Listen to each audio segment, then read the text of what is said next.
ครูวรธรรมนาถเจ้าอาวาสวัดหนองเหียงตำบลสันติสุขก็จะได้ไปร่วมในการกินในการทานในวันนี้ก็ขอเชิญชวนบรรดาอีพ่ออีแม่พี่น้องคณะสัตยาท่านผู้ฟังทุกท่านวันนี้เปิ้นจะได้ไปตานเตียนที่วัดเสมิงตำบลเสมิงอำเภอเสมิงจังหวัดเชียงใหม่ในขึ้นสีขาวพร้อมท่านผู้ฟังทั้งหลายญาติโยมที่กำลังลุกก็ดีกำลังจัดเตรียมเนื้อเตรียมตัวห่อเข้าก็ดีวันนี้เฮามีพบปะกันที่วัดเสมิงตำบลเสมิงอำเภอเสมิงซึ่งเพิ่นจะได้ประทาน9วัดโดยกันศรัทธาญาติโยมแต่รวมตัวที่เดียวและทำพิธีที่เดียวก็มีวัดงามเมงวัดดับไผ่วัดบ้านปอกวัดเสมิงวัดแม่สับใต้วัดน้ำรินวัดแสนทองและวัดแม่สับเหนือและวัดตาสลาอันนี้ก็เชิญชวนศรัทธาญาติโยมเฮาไปพร้อมกันส่วนอาตมาภาพก็6 โมงก็คงจะได้เคลื่อนได้ออกจากวัดหนองเหียงนี้ไปร่วมในกิจกรรมในการเตียนของบรรดาศรัทธาญาติโยมท่านผู้ฟังของเฮาทุกท่านศรัทธาญาติโยมอาตมาภาพมาแล้วก็จักเชิญชวนศรัทธาญาติโยมนั้นไหว้พระสวดพุทธคุณธรรมคุณสังฆคุณเพื่อเป็นมงคลที่รับที่นอนของบรรดาศรัทธาญาติโยมของอีพ่ออีแม่ของเฮาหมู่เฮาท่านทั้งหลายญาติโยมเฮานั่นเฮาก็ต้องตั้งสติให้ดีตั้งมีสติเพื่อจะได้สู้กับโรคภายนอกต่อไปสู้กับปัญหาที่จะเกิดขึ้นในชีวิตและจิตใจเฮาศรัทธาญาติโยมอาตมาภาพขออนุโมทนากับศรัทธาญาติโยมแม่สิรินทิพย์ได้เข้ามาดูและโยมบุญเรืองชัยเงินนันแดงและโยมพิสมัยสีเทพดำรงจังหวัดลำปางที่ได้เข้ามาดูได้มาชมก็ขอให้เป็นบุญเป็นกุศลในตนเจ้านี้ตื่นได้แล้วเนอหลับลุกเจ้ากินผักตังปายหลับลุกควายกินผักตังเก้าหลับลุกควายจังปลาให้ลูกเต้านั้นเป็นขี้ข้าเนอเนี่ยอันยังกะลูกเจ้าตื่นได้แล้วอนุโมทนากับโยมทองคำทิวงคำที่ฟังอยู่ตังระปุนโยมแม่สีทรเปรมจิตและโยมสมพรรัตนังบ้านป่าเมือตื่นได้แล้วโยมป้อสนันแม่เจียมจันทร์สีร้อมจะตื่นแล้วเอาแม่ลองห้วยห้ากำลังจับเตรียมตัวแล้วเนาะอนุโมทนาสาธุเนอเพื่อบ่ฮือเสียเวลาศรัทธาญาติโยมบรรดาพ่ออุ้ยแม่อุ้ยพ่อออกแม่ออกพี่น้องคณะศรัทธาท่านผู้ฟังทั้งหลายเฮาจะได้ปากันเข้าไปไหว้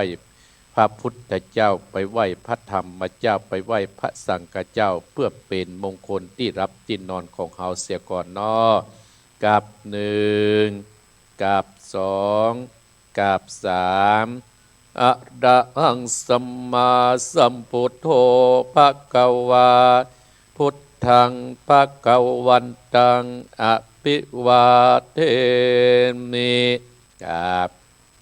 สวะคาโตภะคะวะตาธัมโมธัมมังนามัสสามิกับสุปฏิปันโนภะคะวะโตสาวกสังโฆสังฆังนะมามิกับนะโมตัสสะภะคะวะโต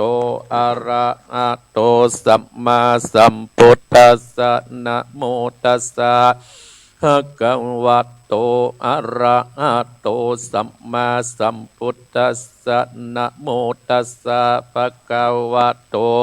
อะระหะโตสัมมาสัมพุทธัสสะพุทธังสรณังกัจจะมีธัมมังสรณังกัจจะมีสังฆัง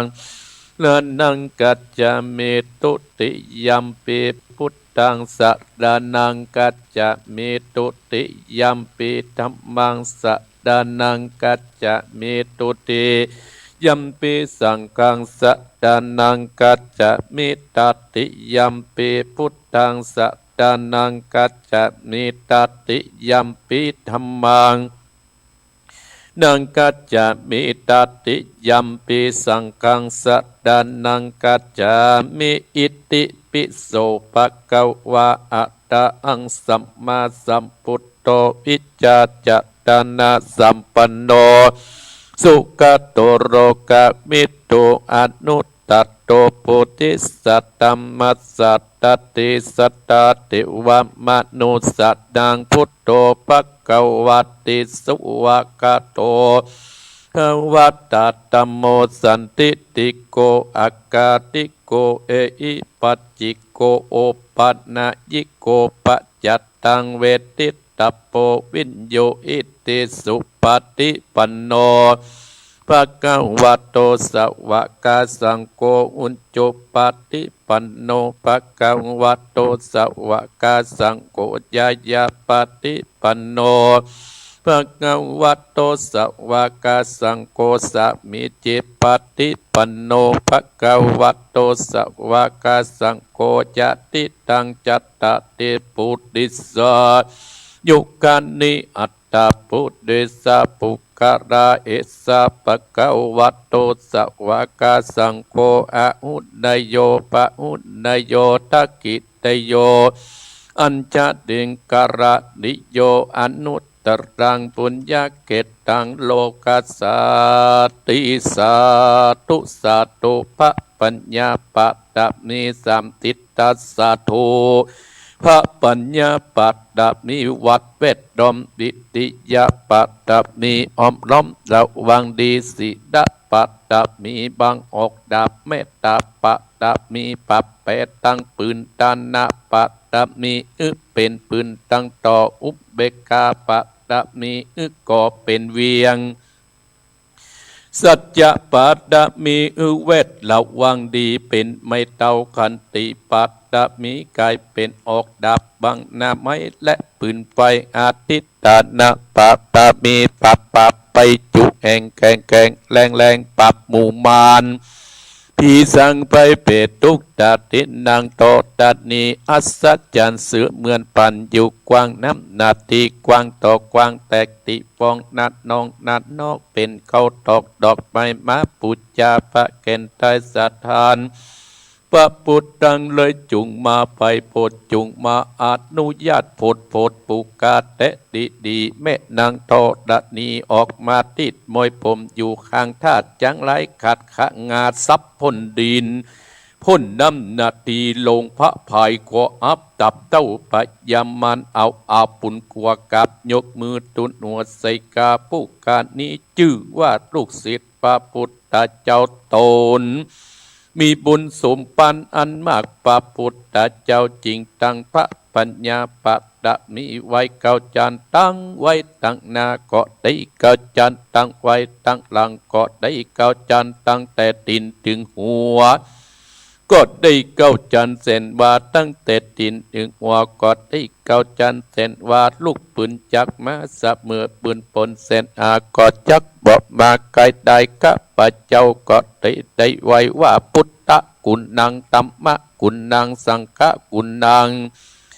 พุทธอินทาธัมมะอินทาสังฆอินทาสะเมตโตดัดนี้พุทธอยู่เดือดน้ำอยู่กำเป็นดินกันกัดดัดเนื้อเกิดถึงคุณพระปิตาคุณพระบรรดาคุณครูบาอาจารย์คุณพระแก้วเจ้าตั้งสามประการคือคุณพระพุทธังคุณพระธรรมังคุณพระสังฆังคุณแดดคุณฝนคุณน้ำคุณลมคุณกุฎราชเจ้าก็ดีคุณพระเจ้าตนเป้าวนาก็ดีคุณนางอุตตราโกดีคุณพระปัจเจเจ้าโกดีคุณแม่นางโตตะนีเจ้าโกดีจุงมารักษากำนาและกำลังยังตนตัวเองข้าพเจ้าและท่านผู้ฟังจูผู้จูคนและเจ้าของสถานีกู้สถานีวันนี้ยามนี้จิมแดดเจอพุทโธพุทธังรักษาธรรมโมธัมมังรักษาสังโฆสังฆังรักษาพุทโธพุทธังอะระหังธัมโมธัมมังอะระหังสังโฆสังฆังอะระหังพุทโธพุทธังกันหา ธัมโมธัมมังกันนาสังโฆสังฆังกันนาพุทโธโปกธัมมังปิสังฆังมิตรอายุวันโนสุขังปะดังสา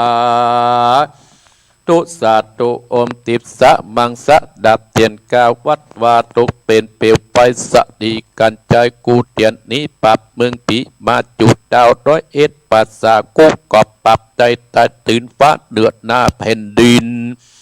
เกาเรียนกูก็เป็นน้ำเกากลางกูก็เป็นเม็ดน้ำใหญ่ยักออกไปตวมหัวปีตายไปดินกูก็เป็นดับจันกาปับไตฟ้ากูเตี้ยงปักกวดสังอมสหปัตโตบังสวาหายอมเป็ดจะรำแผ่นดินดำไว้วาดสายตาพิกาดกับนีละคนดีตุไว้ที่นี่คือคนดีคือท่านผู้ฟังจุผู้จุคนอย่าได้เอาโตยมุดตันตั้งปีมันแดะปีเกณฑ์ปียักษ์ปีเย็นอย่าได้มาไกลผียักษ์ไหลจุงนีปันตั้งกุมปันอันยักษ์ไหลอันต้องเตียวหืดหนีไปไกลๆสวะหาย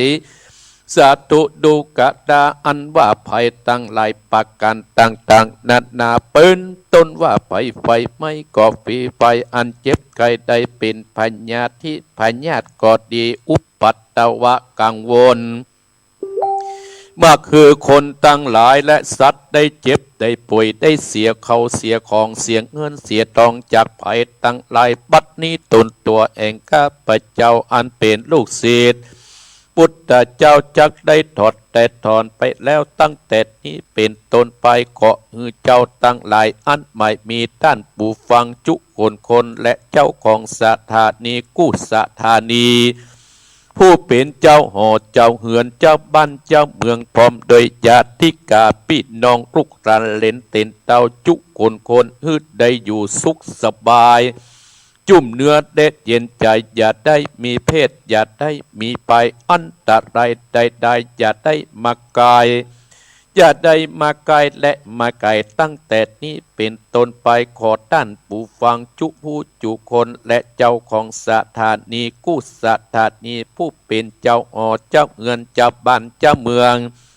และญาติกาพี่น้องลูกหลานเหลนเต็นเต้าก็ขอให้มีอายุมั่นควรยืนมีโชคมีราบมั่งมีตุ่นเต้ากันจุผู้จุคนเตื้องแต่ดี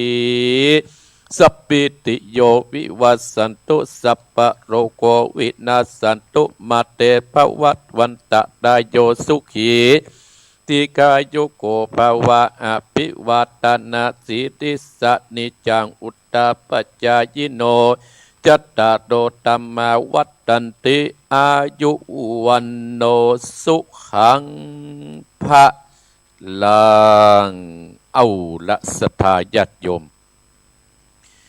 บรรดาพ่ออุ้ยแม่อุ้ยพ่อออกแม่ออกพี่น้องคณะศรัทธาท่านผู้ฟังทั้งหลาย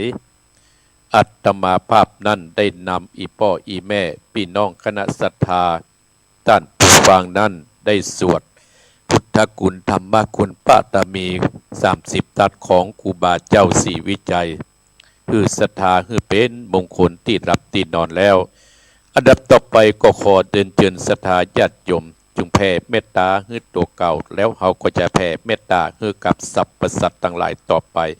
อะหังสุขิโตโหมิขอให้ข้าพเจ้ามีความสุขอะหังนิจทุกโขโหมิขอให้ข้าพเจ้าปราศจากความทุกข์อะหังอเวโรโหมิขอให้ข้าพเจ้าปราศจากเวรและภัยอะหังอัปปยาปโชโหมิขอให้ข้าพเจ้าปราศจากอุปสรรคอันตรายทั้งปวงอะหังอนิโกโหมิขอให้ข้าพเจ้าปราศจากความทุกข์กายและทุกข์ใจสุขีอัตตนังปฏิหารามิขอให้ข้าพเจ้ามีความสุขกายและสุขใจรักษาตนให้รอดพ้นจากทุกข์ไปทั้งหมดทางสิ้นเถิดสัพเพสัตตาอันว่าสัตว์ทั้งหลายที่เป็นเพื่อนทุกข์เกิดแก่เจ็บตายด้วยกันทั้งหมดทั้งสิ้นอเวราอุนตุจงเป็นสุขเถิดอย่าได้มีเวรแก่กันและกันเลยอัพพยาปชาหุนตุจงเป็นสุขเถิด อย่าได้เบียดเบียนซึ่งกันและกันเลยอนีคาหุนตุจงเป็นสุขเถิดอย่าได้มีความทุกข์กายและทุกข์ใจเลย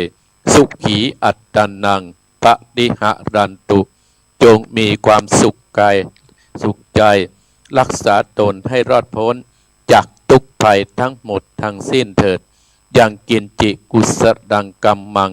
กรรมใดที่เป็นกุศลอันใดอันหนึ่งที่ตัวข้าพเจ้าได้กระทำแล้วนี้จงเป็นส่วนแด่ท่านผู้มีพระคุณทั้งหลายมีบรรดาและบิดาครูบาอาจารย์ตลอดถึงสัตว์เหล่าอื่นซึ่งเป็นเพื่อนเกิดแก่เจ็บตายด้วยกันทั้งหมดทั้งสิ้นขอให้ท่านทั้งหลายจงได้รับซึ่งส่วนกุศลที่ข้าพเจ้านี้ได้อุทิศให้นี้เถิดข้าพเจ้าขอตั้งสัจจะอธิษฐานขออานุภาพแห่งบุญและกุศลที่ข้าพเจ้าได้กระทำแล้วนี้จงเป็นปรวะและปัจจัยเป็นนิสัยนำส่งให้เกิดปัญญาญาณทั้งชาตินี้แต่ชาติหน้าตลอดชาติอย่างยิ่งจนถึงความพ้นทุกข์คือพระนิพพานเถิดเอาละศรัทธาญาติโยมก็ได้แผ่เมตตาเป็นที่สบายอกสบายใจของอีพ่ออีแม่ท่านผู้ฟังของอาตมาภาพจบไปศรัทธาญาติโยมวันนี้กำลังตื่นกันเนาะโอ้มากันหลายกัญญาจนะก็มาแล้วก็อนุโมทนาโยมแม่นงรักพิษทองจาก็มาแล้วโยมสมพรรัตนังก็ตื่นมาแล้ววันนี้ตื่นเจ้าเนาะเพราะว่าจะไปสร้างบุญสร้างกุศลศรัทธาญาติโยมอาตมาภาพก็ได้มาพบปะศรัทธาญาติโยมแห่งเจ้าหนึ่งก็นับว่าเป็นบุญเป็นกุศลที่หมู่เฮานั่นได้กึศได้สร้างร่วมกันมาศรัทธาญาติโยมชีวิตของคนเฮาศรัทธาญาติโยมชีวิตของคนเฮานั้นอีพ่ออีแม่พี่น้องศรัทธาญาติโยมชีวิตคนเฮานั้นอยู่เพื่อทำหน้าที่ของตัวเก่าของภัยของมันแต่การที่เฮาจะอยู่ในชีวิตที่เฮาจะอยู่นะเพื่อทำหน้าที่นั้นเฮาควรใช้สติปัญญาในการดำเนินชีวิตของเฮาหน้าที่ของเฮาที่จะทำมีอยู่สองประเภทศรัทธาญาติโยมหนึ่งหน้าที่ที่เราจะทำต่อคนอื่นสองหน้าที่ที่เราจะทำต่อตนเองมีสองอย่างแต่ศรัทธาญาติโยมองค์สมเด็จพระสัมมาสัมพุทธเจ้าจึงแสดงให้เห็นเหตุหันผลเพื่อกับตัวเฮาท่านผู้ฟังทั้งหลายเพราะฉะนั้นการที่เราจะมาอยู่ทำหน้าที่ของเรานั้นเราต้องใช้สติปัญญาในการดำเนินชีวิตของเราหน้าที่ที่จะทำก็มีสองประเภทมันจะมีหลายประเภทซึ่งมาได้ศรัทธาญาติโยมหน้าที่ที่เราจะมีทำถึงสองประเภทหน้าที่ที่เราจะทำต่อคนอื่นสองหน้าที่ที่เราจะทำต่อตนเองพุทธองค์องค์สมเด็จพระสัมมาสัมพุทธเจ้าผู้หนึ่งแสดงให้หันเหตุและหันผลความทุกข์นั้นศรัทธาญาติโยมอีพ่ออีแม่จะหันว่าโอ้อีพ่ออีแม่วันนี้เป็นวันแสดงพลังของเฮาเจ้าพุทธที่เฮาจะได้ไปแสดงกันที่อำเภอเสมิงศรัทธาญาติโยมขึ้นสีขาวก็จะได้ไปสร้างบุญสร้างกุศลการสร้างนั้นศรัทธาญาติโยม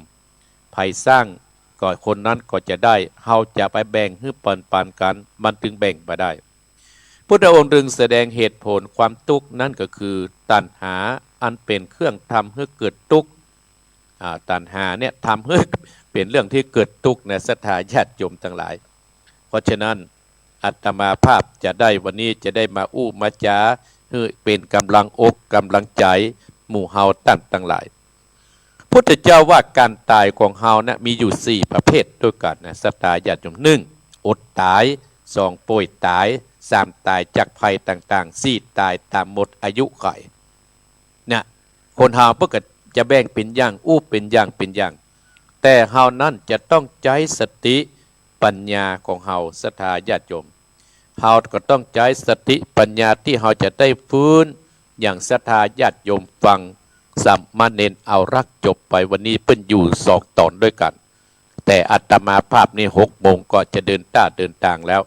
ไปที่อำเภอเสมิงเพราะว่า ทีแรกอาตมาภาพว่าจะปปล่อยแล้วนะโอ้แต่ว่านี่ไปเก็บลมใหญ่ในวัดไปเพลไม้สตาดึงของหุจิวปวดแขนวันนี้มันเป็นบุญนั่นจะทำหาได้ไปสร้างบุญต่อบุญศรัทธาญาติโยมว่าไปสร้างบุญต่อบุญก็คงรู้สึกว่ามันทุเราลงอาตมาภาพก็จะไปสร้างบุญกับร่วมกับศรัทธาญาติโยมหลายที่หลายต่างโยมกัญญา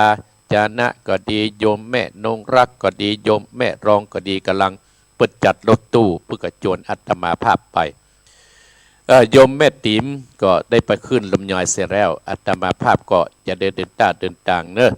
ก็จะไปร่วมที่อำเภอเสมิงกับครูบาอาจารย์กับท่านพระครูอภิวัฒนวิกรมอาจจะถึงขวายหน่อยอาจจะถึงสายหน่อยก็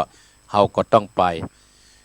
ก็อนุโมทนากับโยมแม่เกษินีรับฟังจากกลางเวียงเชียงใหม่ภาพเสียงชัดเจนอนุโมทนาเนอะโยมแม่เกษินีเนอะบุญรักษาเพื่ออายุมั่นคนยืนเพื่อเป็นที่ฮักของเทวดาเพื่อเป็นที่ฮักของคนไปทางเหนือก็ให้มีคนฮักไปทางใต้ก็มีคนชอบสร้างบุญสร้างกุศลไปเรื่อยๆในศรัทธาญาติโยมอย่างที่อาตมาภาพอาการตายของคนเฮามี4ประเภทอดตายเพราะความอยากโจรป่วยตายเพราะเป็นโรคตายเพราะภัยต่างๆแก่ตายเพราะหมดอายุขัยมี4ประเภทศรัทธาญาติโยมแต่เมื่อเฮาจะจากโลกนี้ไปแล้วเฮาก็ต้องหมั่นสร้างคุณงามความดีสร้างไว้กับบ้านกับเมืองสร้างไว้กับเนื้อกับตัวเพื่อเป็นเสบียงห่อในกินใบภายภาคหน้าการสร้างนั่นเพื่อหาเอาไว้สร้างอย่างศรัทธาญาติโยมญาติโยมทั้งหลายก็มันเป็นบุญเป็นกุศลกับเฮาที่เฮามีกินที่เฮามีใจที่เฮามีลูกมีหลานอยู่ถ้อยฟังกรรมนั่นก็เพราะบุญเก่าเฮาศรัทธาญาติโยมอย่างอาตมาภาพอยู่วัดหนองเหียงเนี่ยก็เพราะบุญเก่าได้สร้างปังเก่ามาถึงได้มาอยู่ที่นี่และได้รู้จักบรรดาศรัทธาท่านผู้ฟังของอาตมาภาพอนุโมทนาโยมแม่ตีมแสนเปงที่เข้ามาดูวันนี้ไปเอาสตางค์เสียก่อนให้ร่ำรวยเนอะให้มันกินมันตันร่ำรวยอดตายศรัทธาญาติโยมเพราะความยากจนคนเฮายากจนเพราะว่าจัดปางก่อนบ่ได้สร้างไว้ศรัทธาญาติโยมแต่ก็แล้วแต่คนที่เฮาได้สร้างไว้อย่างอาตมาภาพหันคนนั้นมีหันคนนั้นนี้ก็เพราะเปิ้นทำไว้นักหน้าป่าป้านเปิ้นถึงได้ปะป่วยตายเพราะเป็นเรื่องธรรมดาของโลกศรัทธาญาติโยมโลกมันจะเกิดขึ้นมาล้างโลกกันอย่างศรัทธาญาติโยมหันละตายจากภัยต่างๆอันนี้ก็แล้วแต่บุญแต่กรรมภัยและแก่ตายเพราะหมดอายุขัยศรัทธาญาติโยมเมื่อเฮาจะหมดอายุขัยเฮาก็ฮืดตานแล้วเฮาก็ฮืดตานสร้างบุญสร้างกุศลที่เฮาได้ทำไว้ศรัทธาญาติโยมพุทธองค์หนึ่งแสดงเหตุและแห่งผลแห่งความทุกข์ไว้ให้กับหมู่เฮาท่านทั้งหลายไว้พิจารณาแสดงแห่งความทุกข์นั้นก็คือตัณหาอันเป็นเครื่องทำให้เกิดเป็นทุกข์กามตัณหาคือความทยานอยากได้รูปได้กลิ่นเสียงรสโผฏฐัพพะสัมผัสภาวะตัณหาคือความทยานอยากได้อยากมั่งอยากมีอยากเป็นหั่นอยากเป็นนี่ศรัทธาญาติโยมวิภาวะตัณหาคือความอยากได้คือวิภาวะตัณหาคือความบ่อยากได้บ่อยากเป็นบ่อยากมีเนี่ยศรัทธาญาติโยมหมู่เฮาท่านทั้งหลายที่เฮาจะฮื้อพ้นทุกนั้นเฮาก็ต้องมันสร้างบารมี10ประการไว้กับเนื้อกับตัวอย่างองค์สมเด็จพระสัมมาสัมพุทธเจ้าของเฮาเมื่อเป็นลูกพญาเจ้าเมืองสมัยเป็นพระเวสสันตระศรัทธาญาติโยมนั้นเปิ้นก็ฮื้อตานต่อไปโยมสมพรไหว้สาอนุโมทนาตานก็คือตานศีลเนกขมะปัญญาวิริยะขันติสัจจะอธิฐานะเมตตาอุเบกขาศรัทธาญาติโยมตานอย่างวันนี้ศรัทธาญาติโยมที่จะมุ่งตรงไปที่อำเภอเสมิงไปที่วัดเสมิง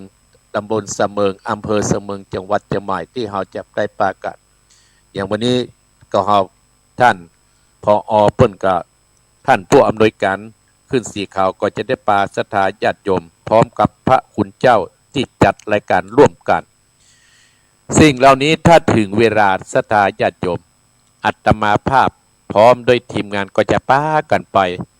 โดยตั้งใจเพื่อจะนำอีพ่ออีแม่น่ะสร้างบุญสร้างกุศลไว้กับเนื้อกับตัวเฮาเมื่อเฮามีโอกาส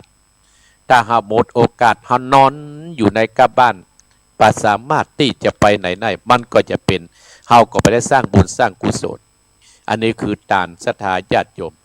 เฮาจะเอาแบบอย่างไผก็เอาพระเวสสันดรท่านศรัทธาญาติโยมพระเวสสันดรสมัยก่อนศรัทธาญาติโยมเป็นลูกพญาเจ้าเมืองเพิ่นได้สร้างตานโจรพ่อแม่ไล่ออกจากบ้านจากเมืองนะ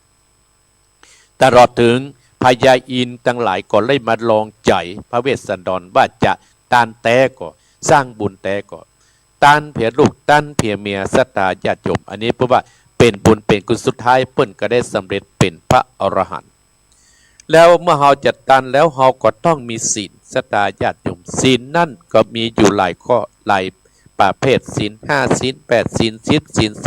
227อย่างบรรดาศรัทธาญาติโยมที่ได้รับมูลได้รับทราบมานั่นน่ะเนกขมะก็คือการถือบวชถือศรัทธาญาติโยมก็บวชจิตบวชใจบวชจิตบวชใจกองไปและก็เมื่อเฮามี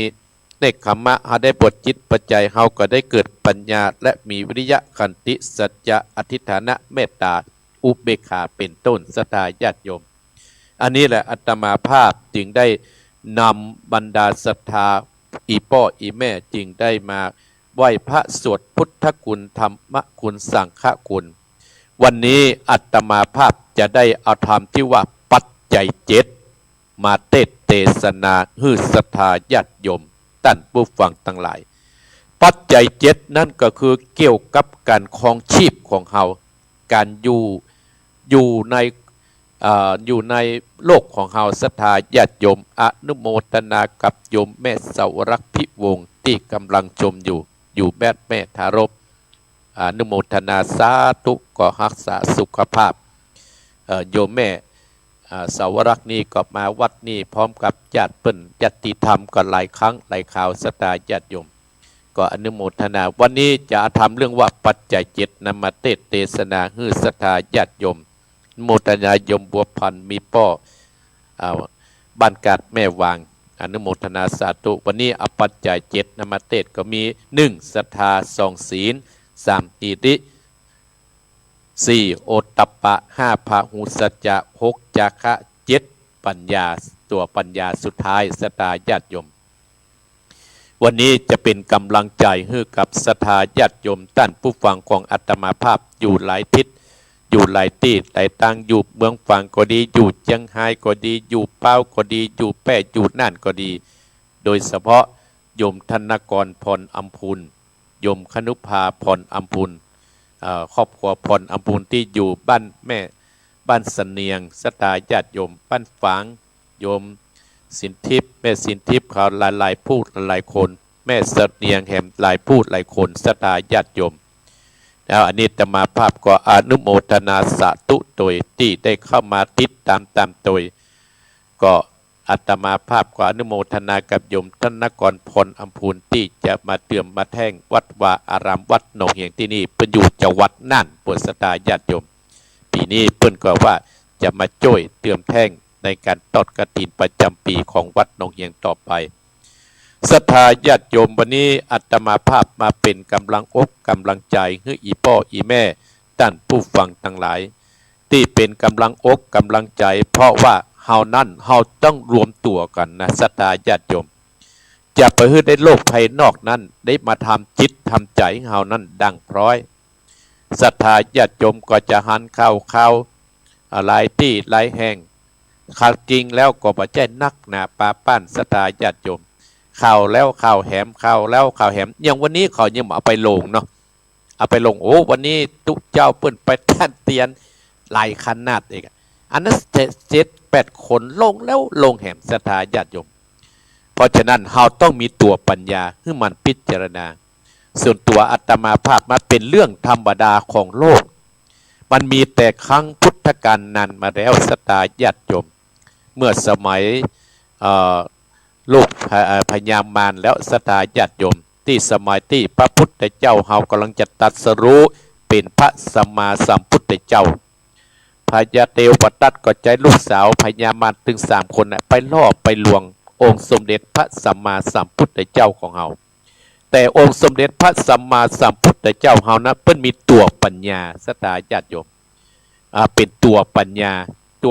เนี่ยสามารถแก้ไขปัญหาชีวิตเฮาได้วันนี้อาตมาภาพเลยจะน้อมนำพระธรรมเทศนาที่ว่าปัจจัยเจ็ดนั้นมาเทศนาให้ศรัทธาได้สดับรับฟังกันเพื่อเป็นกำลังอกเพื่อเป็นกำลังใจที่บรรดาศรัทธาญาติโยมบรรดาอีพ่ออีแม่บรรดาพี่ๆน้องๆที่กำลังจะเดินทางไปที่อำเภอเสมิงกันเพราะฉะนั้นบางคนก็ตื่นตั้งแต่เช้ากำลังนึ่งข้าวเป่าไฟกำลังทำอาหารเพื่อจะเอาไปเลี้ยงกันเพื่อเขาจะได้เตะหอนึ่งกันเตะหอเข้ากันศรัทธาญาติโยมเขาไปด้วยใจศรัทธาญาติโยมเขาไปด้วยใจตั้งใจเพื่อจะสร้างบุญสร้างกุศลนะครับมันจะเป็นบุญเป็นกุศลกับเราตีห้าแล้วศรัทธาญาติโยมเนาะตีห้าแล้วเนอะศรัทธาญาติโยมอาตมาภาพก็จะได้ถึงตีห้าก็จะได้เทศธรรมเพื่อให้สถานีปุ่นลีได้เปิดพร้อมๆกันเมื่อได้เปิดได้พร้อมได้ฟังกันศรัทธาญาติโยมขออนุโมทนากับศรัทธาญาติโยมที่เข้ามาเข้ามากอยอันนี้คือกำลังอกกำลังใจกำลังอกกำลังใจคุณโยมกัญญาจันนะเพื่อไปตามเตียนกี่โมงออก6 โมงเนี่ยศรัทธาญาติโยมพิธีเริ่มตั้งแต่9 โมงเป็นพิธีสวดธรรมบัจจกปวัตนสูตรและก็บ่ายโมงก็จะได้ทำการถวายเตียนต่อไปก็เชิญชวนศรัทธาญาติโยมเนอะที่ฟังอาตมาภาพนั้นไปกินไปทานที่วัดสะเมิง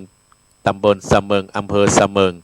เปิดตานทั้งหมดหรือ9 วัดวัดงามแมงวัดดับไผ่วัดบ้านปอกวัดสะเมิง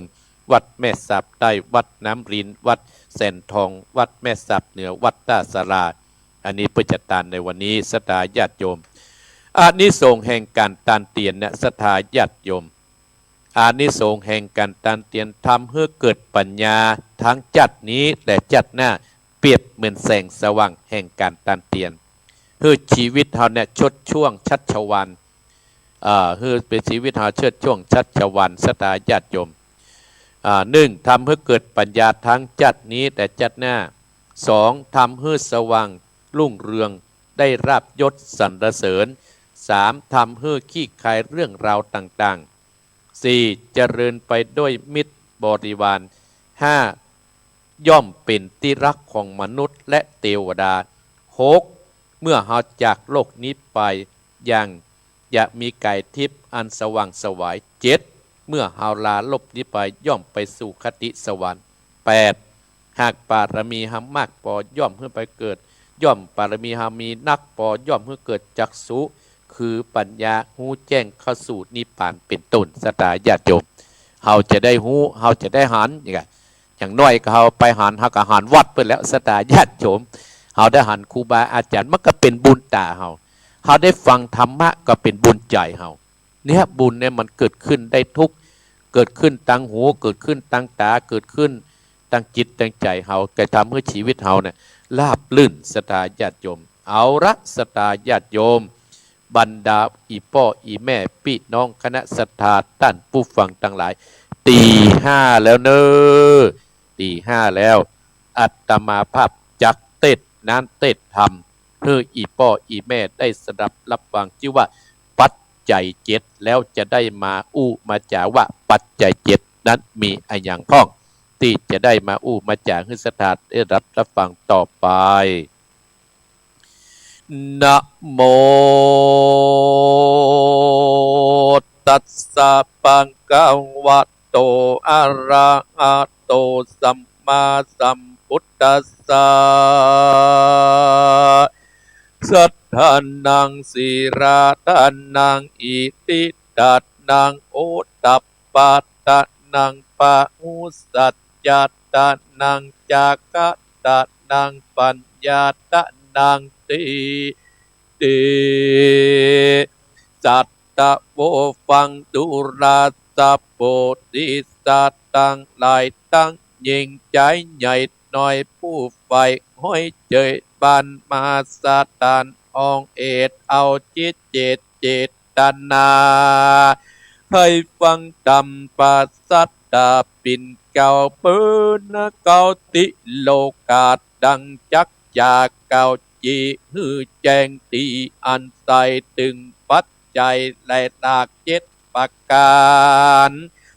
หากเป็นตาแม้นไปกติกาไข่ใดเอาไปใจกับตนกับตัวจักเป็นมงคลลำเลิศปา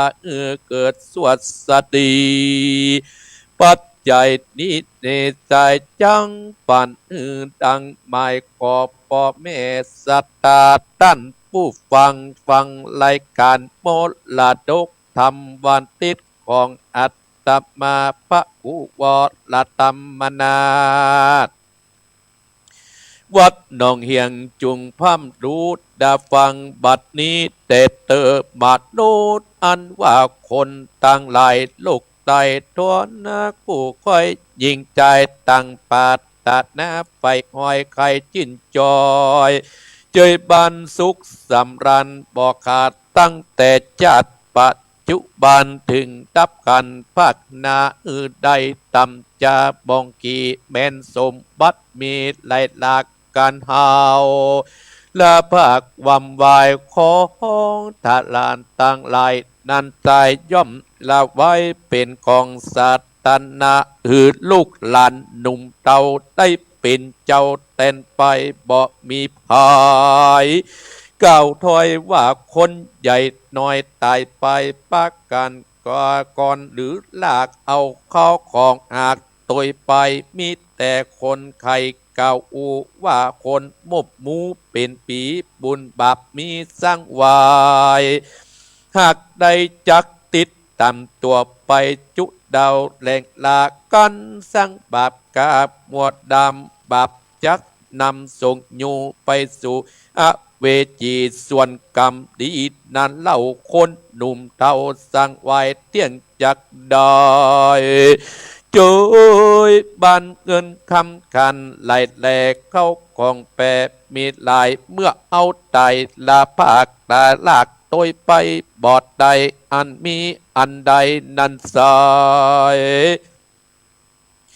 เฮาสร้างไว้ในเมืองคนจ้อมติดจนบอกขาดตั้งแต่จัดปัจจุบันได้เล็กอันแจ้งตีถึงจัดนี้จัดนาปอดตำจัดตกปันได้สุขสำราญข้ามเจ้าบ่อโศกเศร้าเครื่องกาจนปาดลาห้าวหาดไปลูกจัดจริงไปแม้นตกไปกบบ่ไม่ตกน้ำใหญ่นาทีมันกอดมีเตี้ยงมันก็บ่ปันป้าไหลตกในปุ่มยาบอดได้กวาดนี่อายคนยิ่งใจตั้งหลายเฮ้ยได้หันหูเร่งอ่านเข้าปะกันมาไกลน้อมไว้วันตาคนนาใหญ่หน่อยมีจ่องอ้อยกับต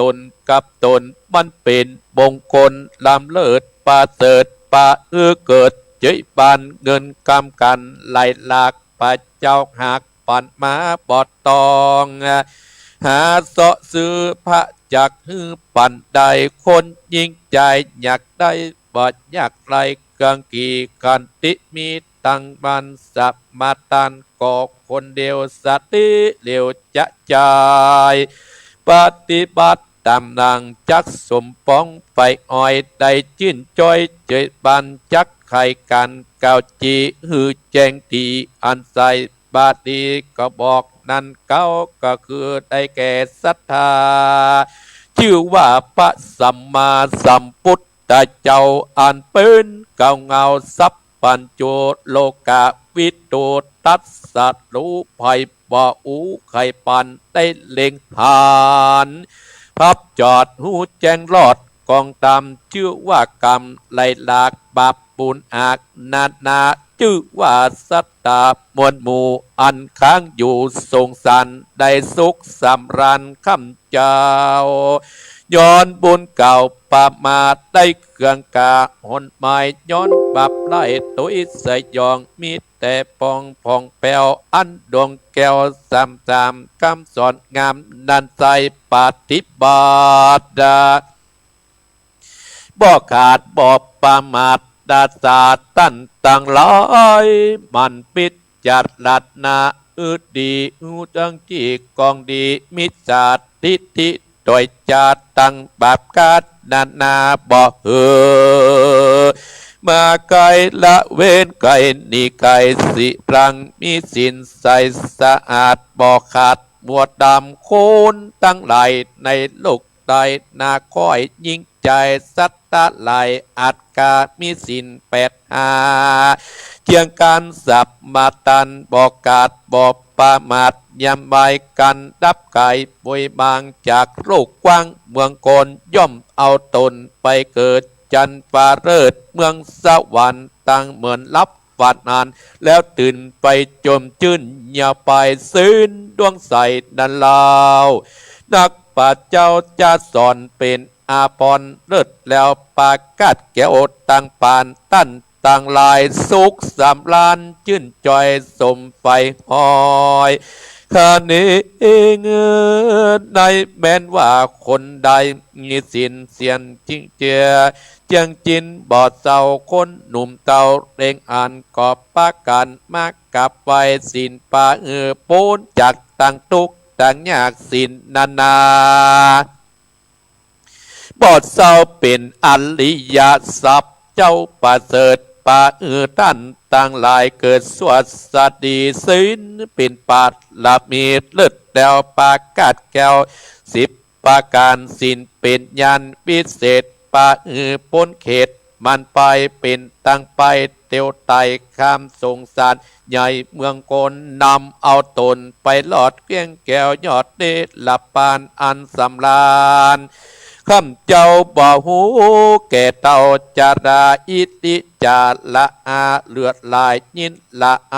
ตอบบาปอันกายาบอึกหนาบับนาตัวได้บอกเข้าไกลเป่งปานกัวมันจักมาวันตัวเก่านือโศกเศร้ามองขีดตั้งบอดีมุนเศร้า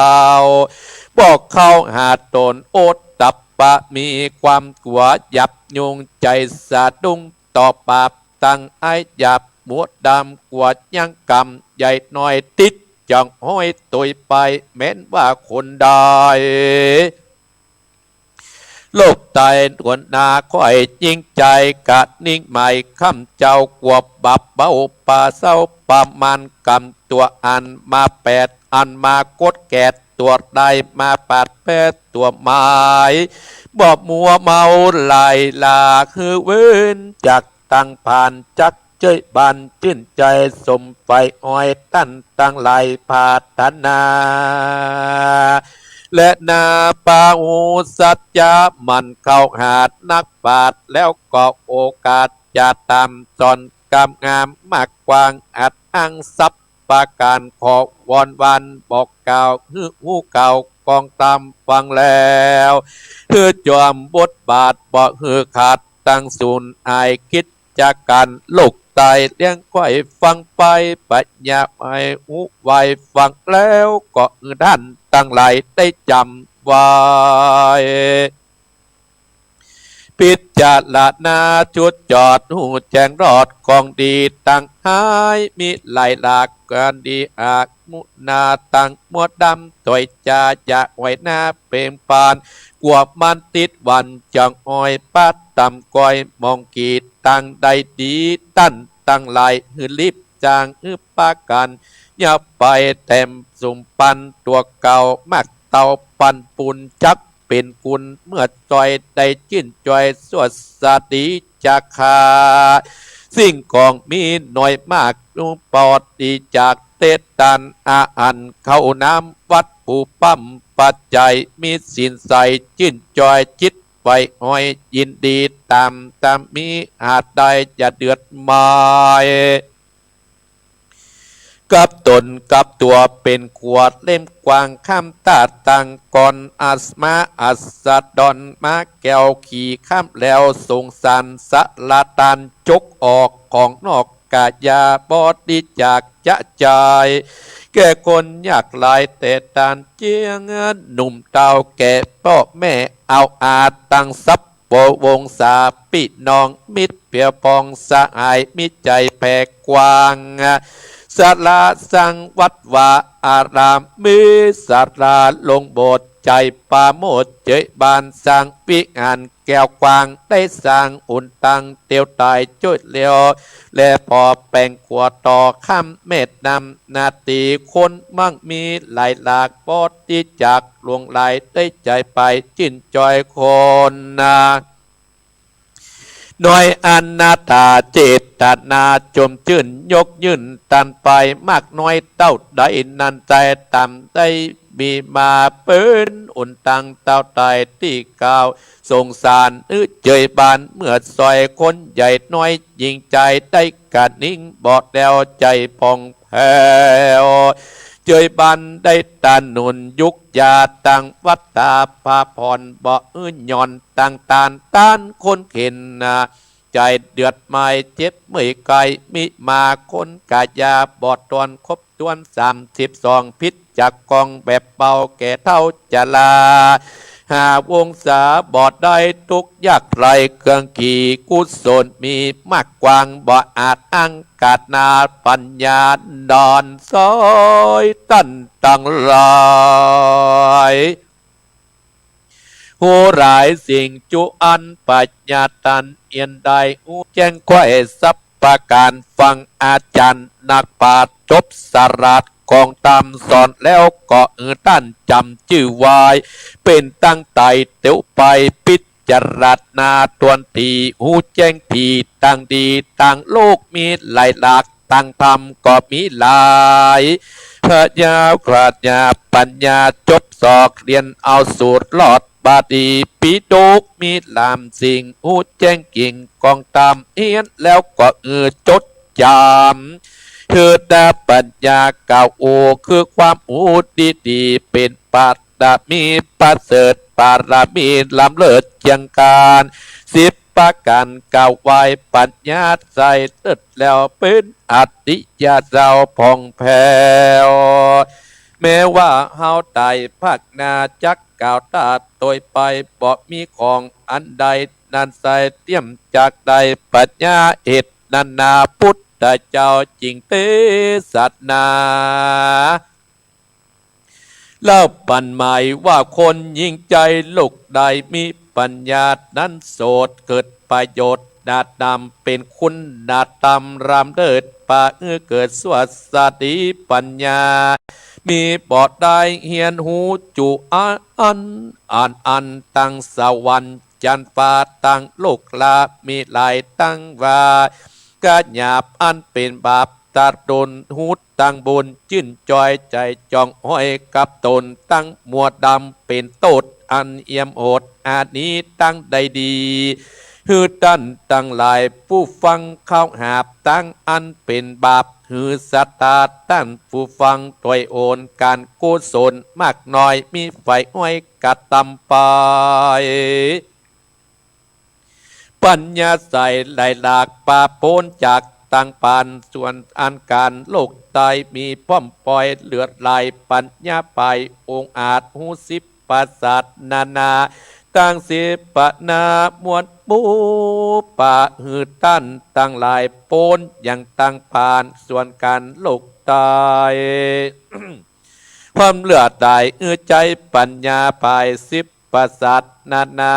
ฮือตั้นตั้งหลายบอดตายเอียนไว้จบรองเอากองกุลวิเศษตาตั้งเพศเมนยำคุณดัดตำตั้งมานจะได้วันไหวไปมาใจ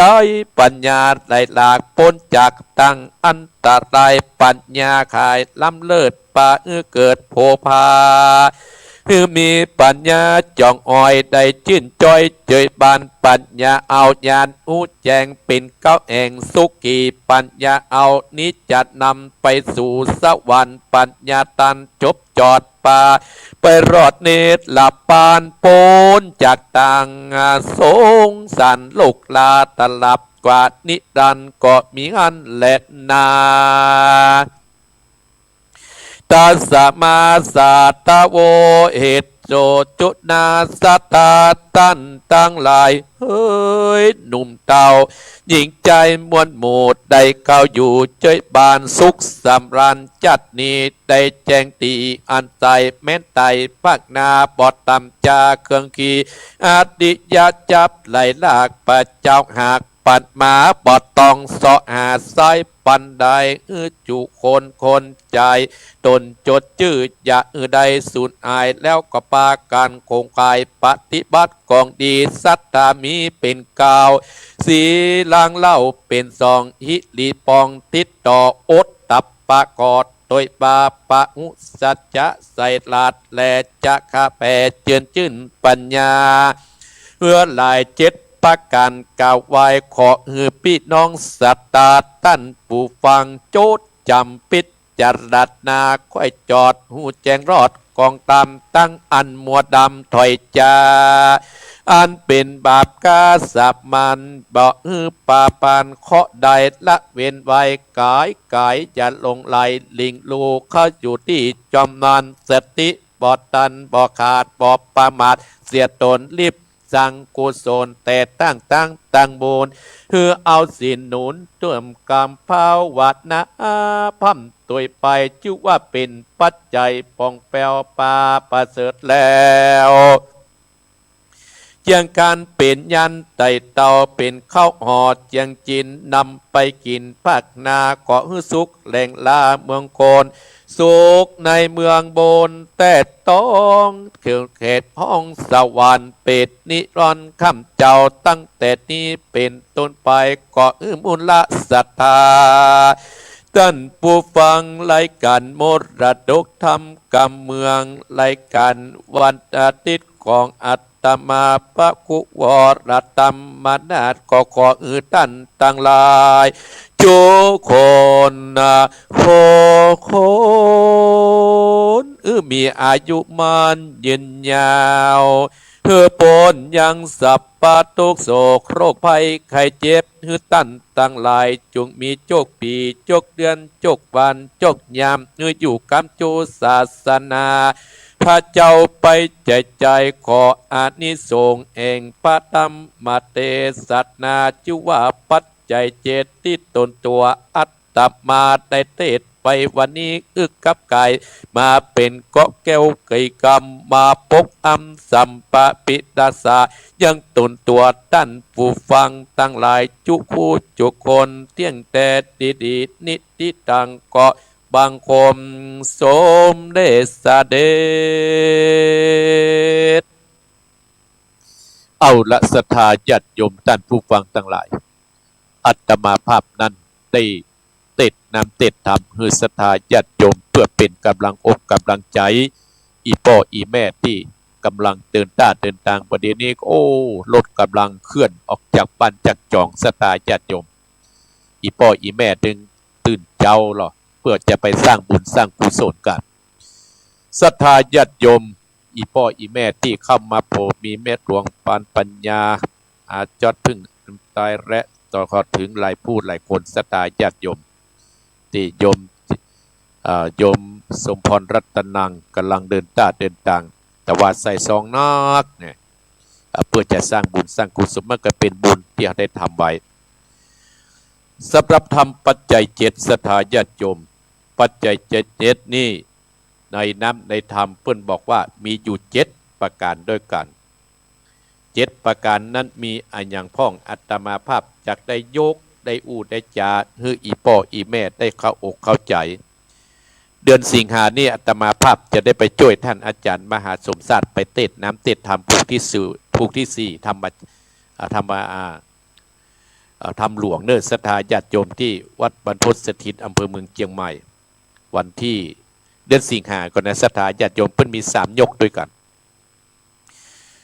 ปัจจัยเจ็ดเนี่ยศรัทธาญาติโยมมีศรัทธาทนังศีรัตทนังหิริทนังโอตตปะทนังพหุสจัตทนังจาคะทนังปัญญาทนังศรัทธาญาติโยมที่อาตมาภาพจะได้ได้จาคือศรัทธาญาติโยมอย่างวันนี้อาตมาภาพก็เอาปัจจัยเจ็ดเนี่ยติดมาเพื่อเป็นกำลังอกกำลังใจอีพ่ออีแม่ที่กำลังมุ่งหน้าเดินทางไปที่อำเภอเสมิง เดือนสิงหาเปิ้นก็จะไปตานที่เมืองกาญจนบุรีปุ่นศรัทธาญาติโยมอันนั้นไปไกลรู้สึกว่ารถเต็มแล้วศรัทธาญาติโยมก็ด้วยเป็นพลังศรัทธาที่เราได้สร้างไว้เป็นการสร้างพลังศรัทธาอย่างปัจจัย7ว่าศรัทธาคือความเชื่อศรัทธาญาติโยมศรัทธาคือความตั้งมั่นศรัทธาคือความเชื่อว่าเราทำแล้วจะต้องได้บุญได้กุศลเราทำแล้วจะต้องเป็นบุญเป็นกุศลกับเนื้อกับตัวเราส่วนตัวอาตมาภาพนี้เชื่อเนื้อว่าศรัทธาคือความตั้งมั่นเราตั้งมั่นแล้วเราจะแยกอันอย่างก่อนงานนั้นก็สำเร็จแต่บางผู้บางคนนั่นก็ว่าโอ้กับผมก็ตั้งมั่นแล้วสักก็ยังบ่งานยังบ่สำเร็จกับผมก็ทำและงานยังบ่สำเร็จที่มันบ่สำเร็จนั่นก็คือมันยังบ่ถึงเวลาที่เราจักเสวยเตื้อศรัทธาญาติโยมเหมือนกับเราปลูกต้นไม้ต้นปอกเหมือนกับเราปลูกลมยมลมใหญ่หรือเหมือนกับเราปลูกมะม่วงศรัทธาญาติโยมเฮาก็กล้วยตอมเฮาก็กล้วยใส่ปุ๋ยใส่อันอย่างไป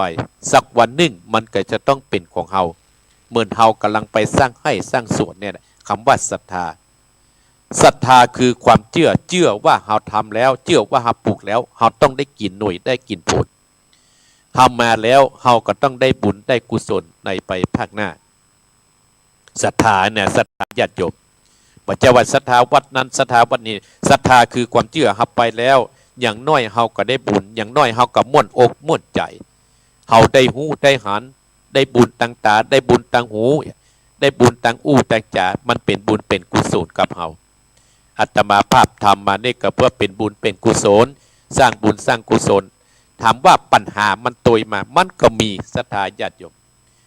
แต่ตัวเฮาเจ็ดจะปัญหามันตยมาเปิ้นก็ดึงบอกว่าปัจจัย7ต้องใช้ตัวปัญญามาแก้ปัญหาของมันปัญหาเนี่ยเกิดขึ้นได้ทุกสถานที่ศรัทธาญาติโยมปัญหาเนี่ยเกิดขึ้นได้ทุกสถานที่แต่องค์สมเด็จพระสัมมาสัมพุทธเจ้าตรัสว่าอริยสัจสี่เนี่ยนั่นแหละตัวนั้นแหละที่จะสร้างปัญหาเฮาทั้งที่เฮาหูมันเป็นทุกข์เฮาก็เตียวเข้าไปหามัน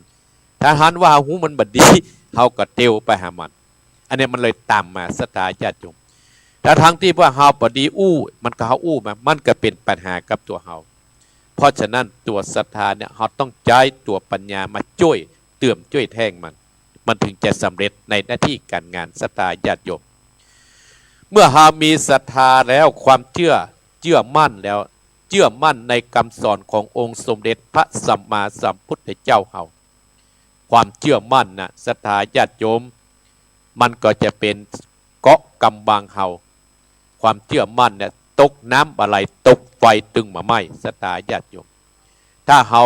มีความเชื่อมั่นทำอะไรเนี่ยศรัทธาญาติโยมจิตใจเฮาก็จะอวนเองไปอวนเองมาเพราะฉะนั้นเอาตัวศรัทธาเนี่ยเป็นเกาะกำบังเฮาอย่างอาตมาภาพว่าศรัทธาวันนี้กูจะไปเสมอเนี่ยกูจะไปอาบุญเขาก็ตั้งใจแม้นว่าจะลุกตั้งแต่เจ้าตี 3 ตี 4อาตมาภาพก็ยอมศรัทธาญาติโยมเมื่อเฮามีศรัทธาแล้วเฮาก็ต้องลงทุนเนี่ยศรัทธาญาติโยมตัวศรัทธาเนี่ยกับวันนี้เฮาก็ต้องลงทุนเนี่ยอาตมาภาพก็ต้องลงทุนน้ำมันเนี่ยคนขับเนี่ยเฮาต้องลงทุนมันถึงจะได้เป็นทุนเป็นหน่วยขึ้นมาศรัทธาญาติโยมเมื่อมีตัวศรัทธาแล้วศรัทธาญาติโยมเฮาก็ต้องมีตัวเป็นศีลเนี่ยเปรียบเหมือนหัวศีลเนี่ยเปรียบเหมือนหัวเปรียบเหมือนสิ่งอันที่มันจะเข้ามาสิ่งที่มันประดิษฐ์ประดีขึ้นมาเปรียบเหมือนหัวบ้านมันยังมีประตูบ้านหน้าต่างศรัทธาญาติโยมศีลเนี่ยทำเมื่อเฮาสวยศีลทำเมื่อเฮารวยศีลที่ทำเฮาสง่าผ่าเผยศีลทำเมื่อมันหอมมันหอมศรัทธาญาติโยมศีลเนี่ยทำเมื่อเฮารวยมั่งมีสีสุขก็มานักหนาปาปั้นที่อาตมาภาพเคยเล่าให้ศรัทธาญาติโยมฟังเรื่องของศีลก็มีใจ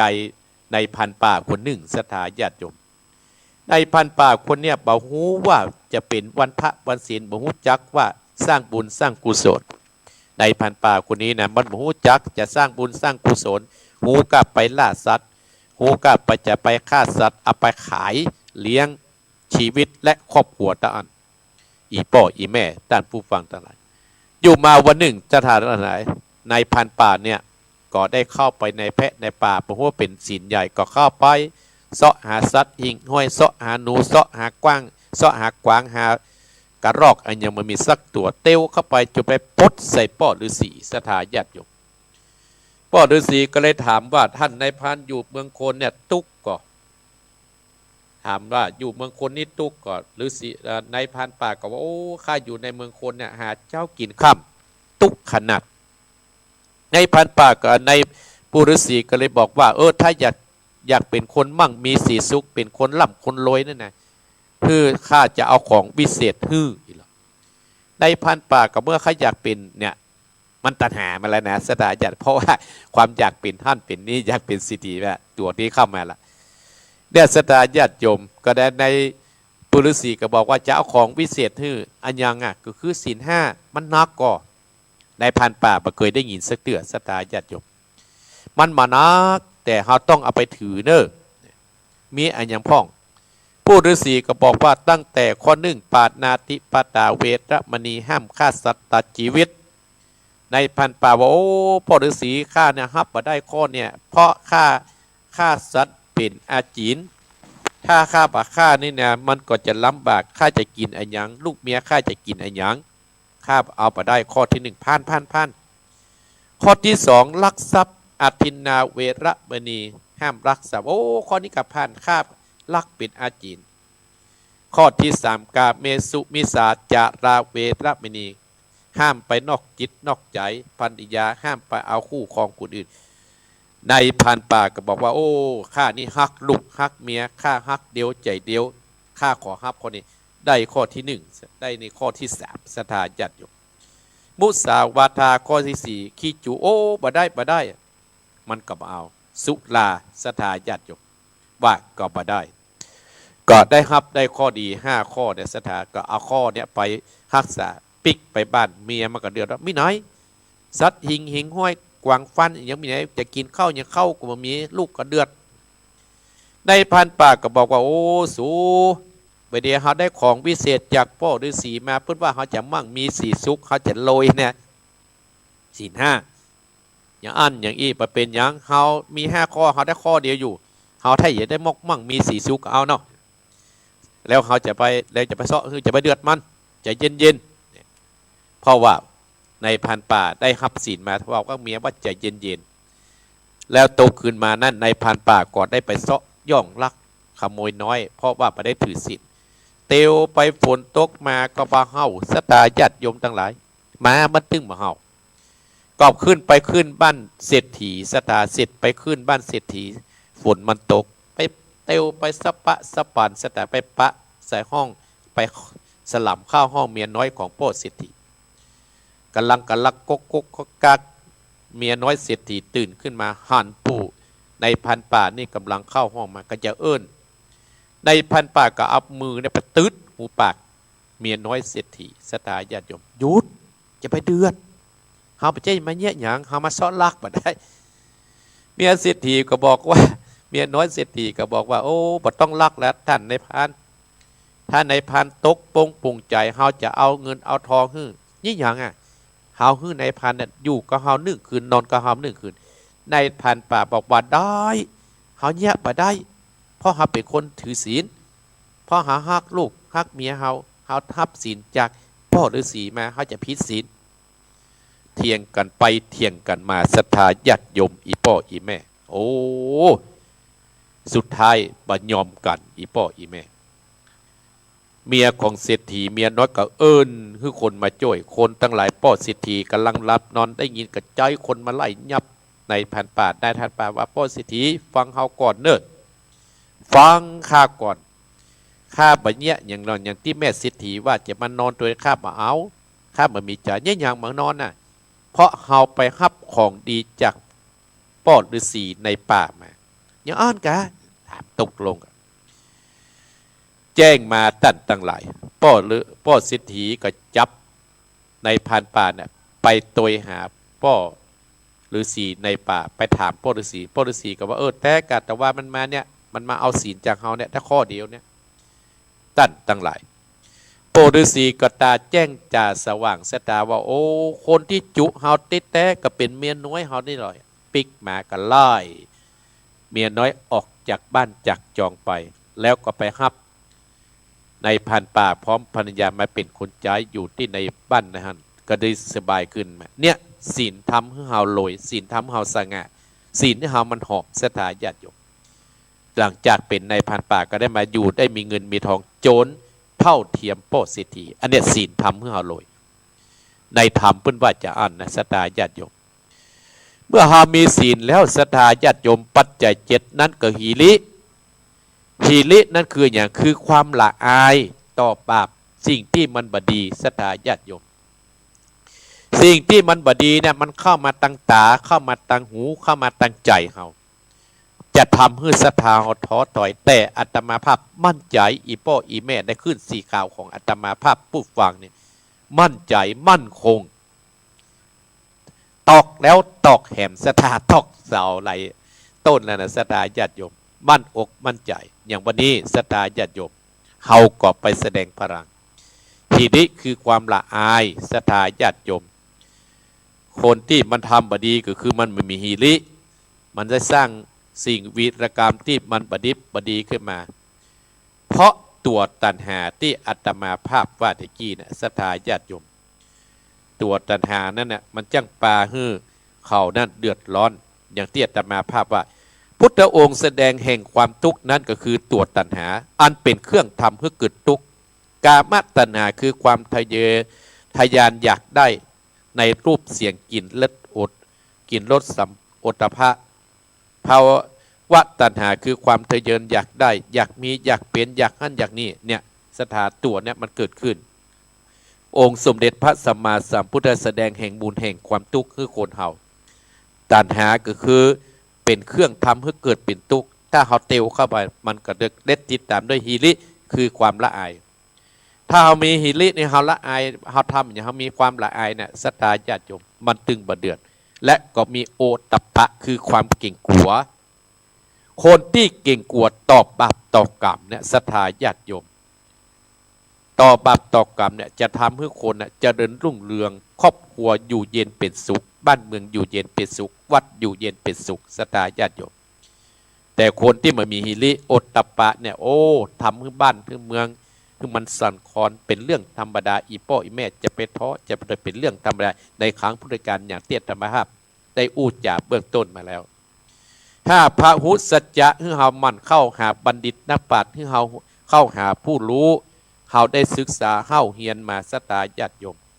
เฮาได้หันครูบาอาจารย์เพิ่นได้ทำไว้เฮาก็ปฏิบัติพ่อแม่เฮาได้ทำไว้เฮาก็ปฏิบัติตามโดยไป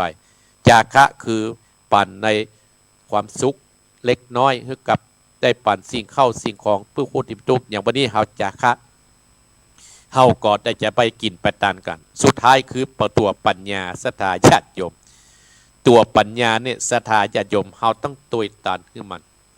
เฮาต้องตุยตันเฮาต้องปฏิบัติต้องทำขึ้นได้ตัวปัญญาครูบาอาจารย์เพิ่นได้เสี่ยมได้สอนเฮาไว้ศรัทธาเรื่องธรรมปัจจัย7ที่อาตมาภาพได้นำมาเทศนาฮือศรัทธาญาติโยมสิ่งที่ถ้าจะทำเมื่อเฮานั้นมีความสำเร็จสมกับสิ่งที่เฮาประสงค์ศรัทธาญาติโยมรักขององค์สมเด็จพระสัมมาสัมพุทธเจ้าเฮากตรัสว่าเฮาจะเนี่ยจะได้ให้เฮาสำเร็จเนี่ยอันอย่างที่มันสำเร็จนั่นก็คืออิทธิบาท4คือธรรมที่ช่วยให้เฮาสำเร็จในหน้าที่สิ่งที่เฮาประสงค์นั่นคือสันทะคือความพอใจรักใคร่2วิริยะคือความเพียร3จิตตะคือเอาใจฝักใฝ่ระวังธุระ4วิมังสาคือมันติดตองพิจารณาหาเหตุหาผลสตาอย่างวันนี้เฮามีสันทะคือความพอใจโอ้กูจะต้องไปให้ได้คนจะตกเนี่ยโยมพิกุลปัญชัยกำลังฟังสันทะคือความพอใจรักใคร่ในสิ่งที่เฮาจะทำเพื่อให้ความสุขความเจริญให้เกิดในเนื้อในครอบครัวของเฮาวิริยะคือความเพียรจิตตะคือเอาใจฝักใฝ่บวางธุระอย่างวันนี้เฮาบวางธุระหน้าที่เราศรัทธาญาติโยมเฮาก็ไปตามหน้าที่นักศิลป์นักบุญเฮาไปแสดงพลังที่อำเภอเสมิงอาตมาภาพก็6 โมงป่ายนี่ก็จะเดินทางขึ้นตอนเปิดวิธีเริ่มตั้งแต่9 โมงเป็นต้นไปวิมังสาคือหมันติดต้องพิจารณาหาเหตุหาผลศรัทธาญาติโยมเนาะ เอาละศรัทธาญาติโยมอาตมาภาพก็ได้อู้ได้จ๋าประเด็นนี้จัดมาตั้งแต่อาตมาภาพลุกตั้งแต่ตีสี่มาและศรัทธาญาติโยมก็เดียวก่อสามเณรเอารักก็จะเข้าแทนท่านอาจารย์วรรณชัยสามเณรเอารักก็จะได้เข้ามาแทนท่านอาจารย์วรรณชัยเพราะว่าจะได้ไปร่วมกินร่วมทานกันศรัทธาญาติโยมภัยจะโทรอู้จากับอาตมาภาพหรือภัยอยู่ตรงใดกำลังขึ้นรถถึงที่ไหนแล้วกำลังออกบ้านออกจองอยู่กะโยมธนากรพรอัมพุนสบายดีนอกฝนตกก็หรือภัยที่กำลังเดินต้าเดินต่างลองโทรมาเนอศรัทธาญาติโยมอีพ่ออีแม่เนอ0828857225เนอศรัทธาญาติโยมเนอลองโทรเนอลองโทรมาละ1 เบอร์ศรัทธาญาติโยมเจริญปอนนมัสการครับน้องกบเปิดน้องเบลครับผมน้องกบกะครับผมน้องกบแม่ริมนะครับผมน้องกบอยู่ไม่ริมเนาะไอ้กบว่าจะได้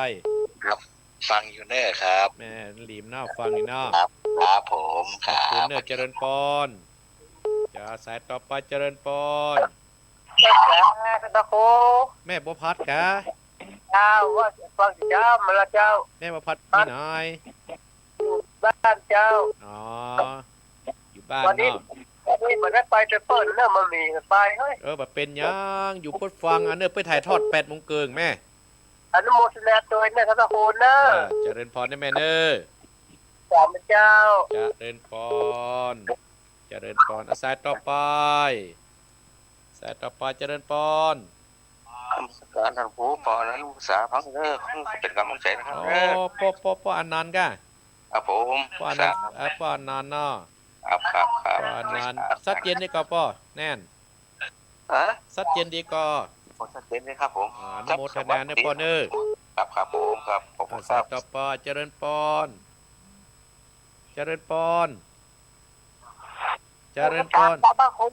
แม่ยังแม่พรกะสันกำแพงว่าจะได้ขออนุโมทนาเด้อยินดีเนอขอให้เดินทางปลอดภัย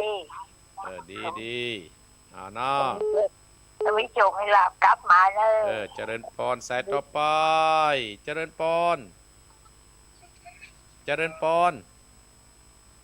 ได้ยินแล้วนะเจ้าพาเจ้า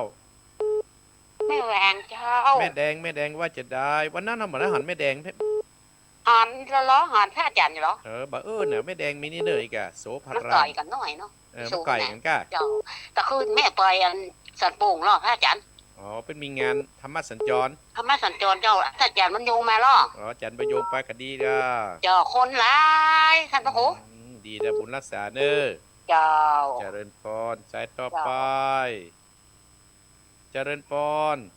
ไหว้สัตว์เจ้าท่านพระครูแม่บัวลอยบ้านจุกข้อเจ้าแม่บัวลอยสุกข้อจัดเจนดีเจ้าอนุโมทนาบุญตัวเนอรักษาแม่เนอเจ้าแม่ก็พาบุญไปแล้วหน่อรอเสียนเจ้าดึงลูกดึงหลานเจ้ารักษาแม่เนอเจ้าสาธุเดินทางปลอดภัยเนอเจ้าจะเดินพรสายต่อไป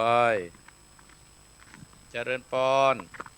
แม่สาเจ้าท่านโอ้แม่ฟังอยู่แล้วจากลำปางมาไหลน้อยแม่น้อยเจ้าแม่น้อยว่าจะได้วันนี้แม่น้อยไปทางใดโอ้วันนี้สัดเจนดีเจ้าวันนี้บอกไปไหนกะวันนี้ไปไหนนะเจ้าเดือนสิงหานี่ไปที่วัดบรรพตเศรษฐีแต่แม่ไม่ได้ไปเจ้าเพราะว่ามันบ่มีเจ้าหมูไปเนาะไกลกันก็แม่บ้านแม่กับวัดเนี่ยไกลกันก่อนไกลอยู่เจ้าอาตมายังหมูตีได้นะแม่ก็ไปละเตี้ยละอาตมายังมันจะไปสักเดือดจ้ะมันไก่ว่าไก่มันกำไก่ก่อนเนาะมันจะไปเตะทำช่วยเปิดนะแม่เนาะเจ้าบุญรักษาแม่เนอบุญรักษาเจริญพรสาธุเจ้าเจริญพรสายต่อไปไก่ที่ทุกเจ้าอาตมาจะตีได้นะเจริญพร กราบไหว้ศาลเจ้าท่านพระครู แม่สีทรว่าจะได้ ฟังอยู่เจ้า ฟังอยู่เจ้าวันนี้ไปไหน วันนี้ไปไซส์ลำไยมันได้ไปตัวเปิ้ลเนอร์ อันหน่วยใหญ่ๆให้ได้เงินหนักๆเด้อ เจ้า แม่สาวรักษ์มาใช้เจ้ยวะ มันเปิ้ลกับไปยากาศของเปิ้ลอากาศเป็นสวรรค์ บุญรักษาแม่เนอ เจ้า ไหว้ศาลเจ้า จะเริญปอนสายต่อไปจะเริญปอน พระอาจารย์ ป้อหยัง คนนั้นหลงบ้านจิวกอกแม่จลิมจังหวัดน่านครับ โอ้ปุ่นนั่นลงบ้านแม่จิลิม ครับแม่จลิม โอ้แม่จิลิมน่านเนาะปอเนาะ ครับน่าน โอ้อันน่านนี่อำเภออย่างแม่ แม่จลิม อำเภอแม่จิลิมโอ้ไกลอำเภอเมืองเนาะปอเนาะ แม่จลิมแม่เจ้าเมียง ไกลกันเนาะอำเภอเมืองกับแม่จิลิมเนี่ยเนาะบุญรักษาป้อนพุ่นนั่นหลงเนอบุญรักษาสายต่อไปสายต่อไปเจริญปอนพุ่นหลงพุ่นนั่นหลงบ้านแม่จิลิมนะ เจ้าท่านพระครูเจ้า แม่ อยากเรียนขอเป้าหน่อยเจ้า แม่ยังแม่นิด เจ้า แม่นิดว่าจะได้เปล่าวันนี้ ฟังเจ้าเลยนะเจ้า บุญรักษาแม่เนอ เจ้าอนุโมทนาบุญตัวนะเจ้า บุญรักษาสายต่อไปเจริญปอนกระจายเนอก็ได้อย่าปล่อยแล้วนะอย่าไปกินข้าวตั้งแน่หมดเลยนี่เจริญปอน กาดแต่ใต้ไว้สาครับ พาย น้องเบลครับ น้อง ฟั เบ ยู่ ล ด้ น้องเบลลำปางกะ ครับฟังอยู่นะครับวันนี้อากาศเย็นนะครับ โอ้ถ้าเย็นแต่เนอะลำปางเย็นเนาะ ฝนนี่ถ้าจะตกห้องนอก กันนะว่าเอามาได้เร็วพอได้มืดอยู่นะครับ จะได้ขอให้กำลังใจพระอาจารย์มีสุขภาพแข็งแรงครับผม บุญรักษาสายต่อไปเนอเจริญปอนอย่ามุดทหารเจริญปอนเจริญปอน สาธุเจ้าแม่ฟังยิง แม่ศรีวิไล เจ้าแม่ฟังที่ต่างเจ้าละเจ้า ยินดีเนี่ยแม่ศรีวิไลโด สา ด ธุ ปรัน เจ้าที่ได้ไปตามเทียนตัวเจ้า บุญรักษาแม่เนอ เจ้าสาธุ แม่ศรีวิไลโดยสะเก็ดปรันเจริญปอน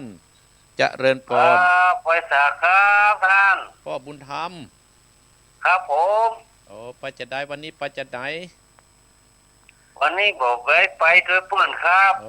อยู่ฮะฟังเอาฟังวิทยุฮัน ครับผม ฟังฮันเนอร์บุญรักษา ค เน รั อบ บุญรักษาปอนเนอร์บุญรักษา ครับ สายต่อไป ไว้ครับ เจริญปอน ครับนมัสการอาจารย์ ยมธนกรมาแล้ ครับผ ว ม ยมธนกรว่าจะได้วันนี้ ครับสบายดีครับ ฟังครับผม ฟังตั้งแต่เช้ามาแล้วเนาะ ครับผมครับผม ปัจจัยเจ็ดฟังแล้วเนาะปัจจัยเจ็ดฟังเข้าใจเนาะบุญรักษานะยมธนกรเนอ ครับครับ ยมบุญรักษาเนอ ครับผมนมัสการครับ อายุวันโนสยมธนกรพรอัมพุนสถาญาติโยมโทรมาโทรมา0828857225ใครเดินตั้งเอื้อนมากันมาเจริญปอน ไว้ศาลเจ้าแม่ฟังอยู่เนอ แม่ยัง แม่สมฤทธิ์เจ้า แม่สมฤทธิ์ เจ้า น่านเนาะแม่เนาะ จังหวัดน่านเจ้า เด็กกี้แม่เจริมกับแม่อยู่อำเภอหยางแม่สมฤทธิ์ อำเภอสาเจ้า อำเภอสาอยู่คนตีคนต่างด่ะ เจ้า อยู่คนตีคนต่างฟังกี่โมงมา ฟังตั้งแต่ตี 3แล้วเจ้า ฟังเมื่อตีสามแล้วนะฟังแล้วเป็นจะได้ จำนวนดีเนาะ ม่วนดี ฟังเข้าใจดี เข้าใจดีและสาระดีเนาะ บุญรักษาแม่เนอร์วัดติดจะฟังทำเนอร์ เจ้าทั้งทุกวันนะ บุญรักษาเนอร์ เจ้าไว้ศาลเจ้า จะเริญปอนศรัทธาญาติโยมโปจะ6 โมงนั่นเลยศรัทธาญาติโยมเนาะเอาเป็นว่าอาตมาปิดสายก่อนเนาะจะได้อู้ได้จ่าศรัทธาญาติโยมเนาะเพราะว่าอาตมาปิดสายเสียก่อนเนาะศรัทธาญาติโยมเนาะปิดสายเสียก่อนวันนี้อาตมาภาพก็ได้อู้ได้จ่าศรัทธาญาติโยมท่านผู้ฟังทั้งหลาย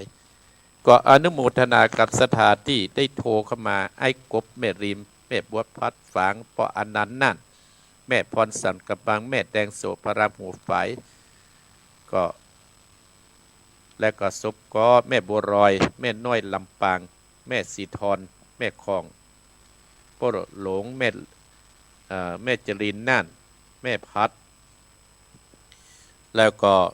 น้องเบลลำปางสถาแม่สีวิไรปรดานพ่อบุญธรรมและโยมธนกรแม่สมฤทธิ์นั่นสถาญาติโยมนึกโมทนาสถาญาติโยมที่พอตั้งเฟซตั้งลายโยมเวสไซกำลังลูกอยู่โยมโสภาวันนี้ก็จะได้อาตมาภาพก็จะไม่ได้อยู่วัดเนอะวันนี้วันติดไม่ได้อยู่วัดอยู่ว่าสถาญาติโยมเพื่อไปสร้างบุญสร้างกุศลแล้วก็เอามาฝากอีพ่ออีแม่พี่น้องคณะศรัทธาเพราะฉะนั้นก็หาคนเฮานั่นก็ต้องทำหน้าที่ไผ่หน้าที่มันสถาญาติโยมเตี้ยแต่มาภาพอูติกี้หน้าที่ของคนเฮานั่นมันมีอยู่สองหน้าที่นั่นนะมีสองประเภทหน้าที่ต่อคนอื่นและหน้าที่ต่อตนเองเนี่ยหน้าที่ต่อคนอื่นนั่นเขาก็จะต้องดูแลคนอื่น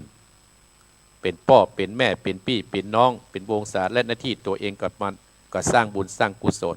อนุโมทนากับพ่อสนานเนอร์ตีคำมาพ่อแม่จำจันขาอนุโมทนาสาธุตัว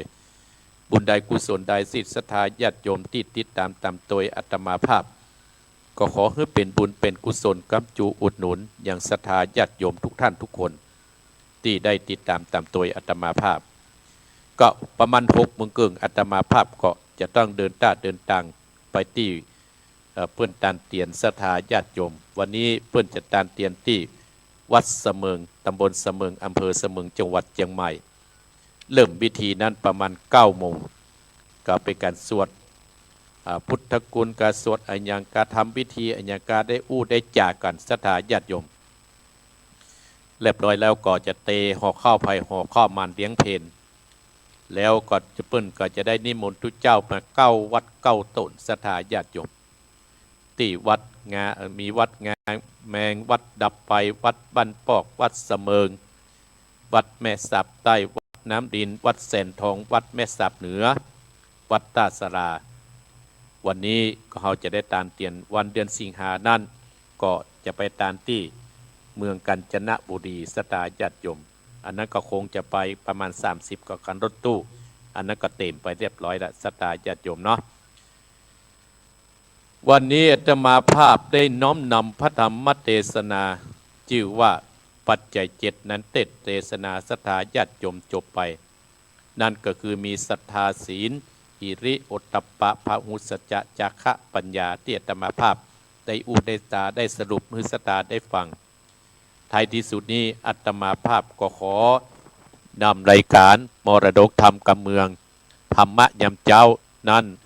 จากพ่อจากแม่จากพี่น้องคณะศรัทธาท่านผู้ฟังไปเสียก่อนก็ติดหน้าก็มาพบปะกันใหม่ศรัทธาญาติโยมติดนี้อาตมาภาพขอนำรายการมรดกธรรมกับเมืองธรรมะยำเจ้านั้นจากอีพ่ออีแม่ไปก่อนเนิ่นศรัทธาญาติโยมมันสร้างบุญสร้างกุศลกับเนื้อกับตัวเนื้อศรัทธาญาติโยมจะไปไล่หนีไปที่ไหนเตื้อศรัทธาญาติโยม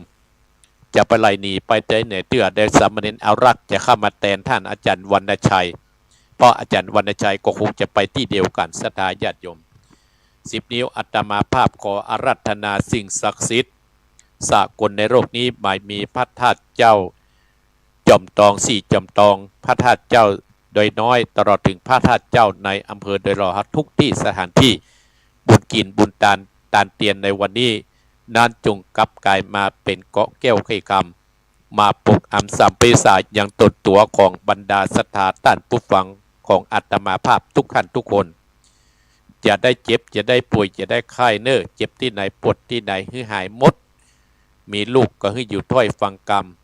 เยอะอันยังก็ให้เจริญรุ่งเรืองเน้อศรัทธาญาติโยมสมดังคาถาบดีขององค์สรีพระสัมมาสัมพุทธเจ้าตัดเทศนาเป็นภาษาบาลีว่า